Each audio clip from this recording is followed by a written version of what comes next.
10 minutes full body workout. 2 rounds lang muna at medyo mahirap to.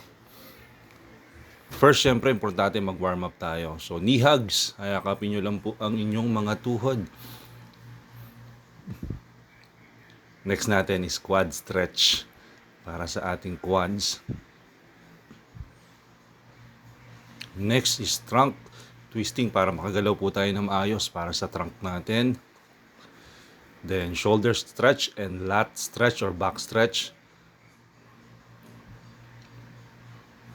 And oblique stretch or side stretch. Okay. Ready tayo. Position. Go! Go. 5 exercise yung gagawin natin. Take 15 reps. First exercise is bodyweight squats. Ang squats, alam naman natin mga moms, mga tol, ang target niyan is lower body. Okay, sa quads natin, sa glutes natin, hamstrings natin, and buo, as in buong lower body. Kaya maganda po ito na ito yung uunahin natin. Pwede po kayong maglagay ng dumbbell if meron kayo available na dumbbell para mas mahirapan kayo. Okay, pahinga ng konti. Ang rest po natin dyan is recovery rest lang, transition rest. Then, next po natin is alternate forward lunges. Okay, maganda rin po ang forward lunges kung gusto nyo ma-develop yung glutes nyo or yung butt nyo or yung pat nyo. Then, yung quads nyo, okay, para mag-tone siya. Okay, kung meron po kayong dumbbells, pwede po kayo humawak ng dumbbells. Ang bilang po niyan is 1 and 2 per leg. So, 1, 2, 3, 4. Hanggang matapos po natin yung 15 reps or pwede nyo po akong sabayan. Okay, yung tempo ko or yung speed ko.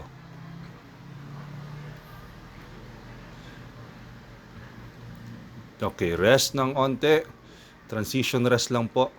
Okay, so hinga ng onte. Ang next po natin is sa floor po tayo. Mag-ano po tayo? Push-ups tayo. Okay, so kung kaya nyo po ng full push-ups, mas maganda, 15 times. Then, kung hindi naman po, pwede po kneeling push-ups, 15 times.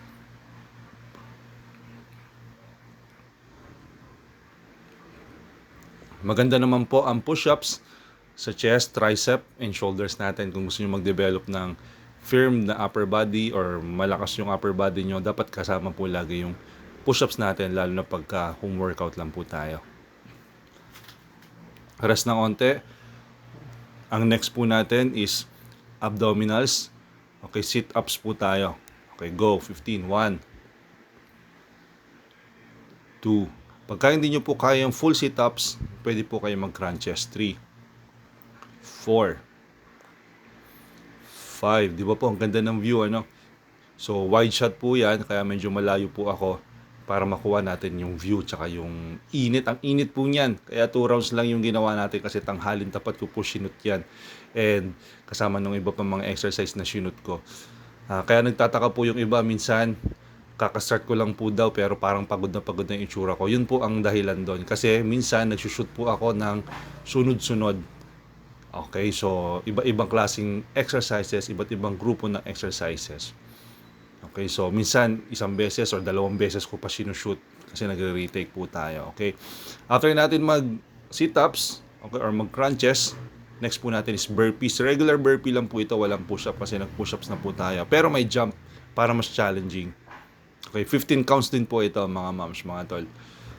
Ang benefit naman po ng push-up is for your VO2 max, yung lungs nyo and heart nyo lalakas. And syempre your legs and yung core.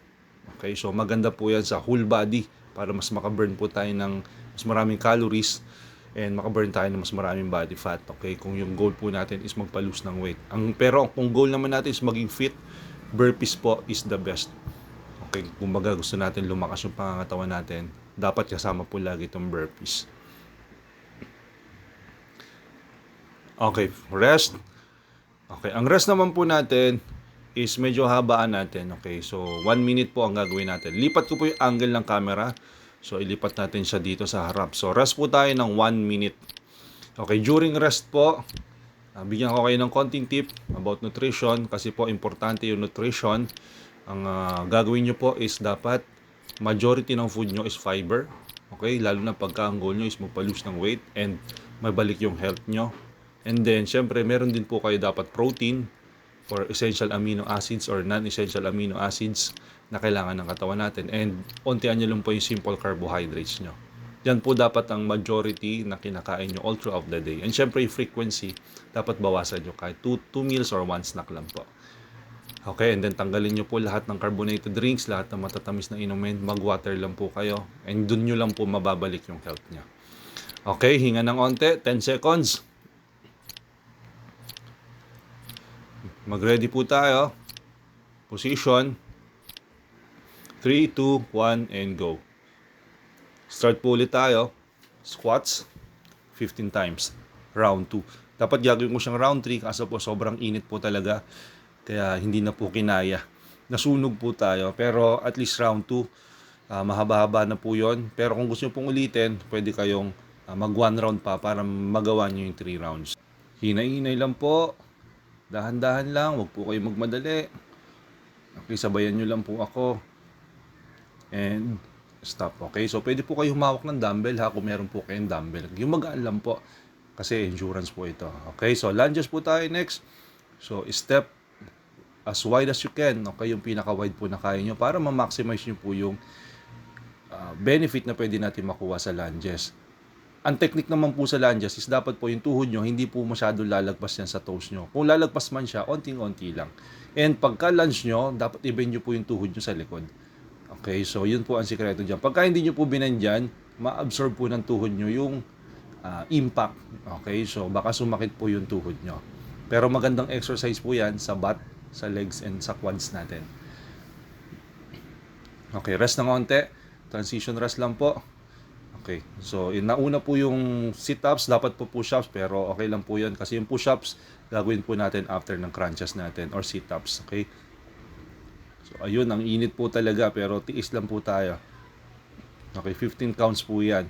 Pero di ba ang ganda po ng view, no? Kaya dyan po ako nagsushoot kasi ang ganda po ng view dyan. May halaman, outdoor, and refreshing po sa mata.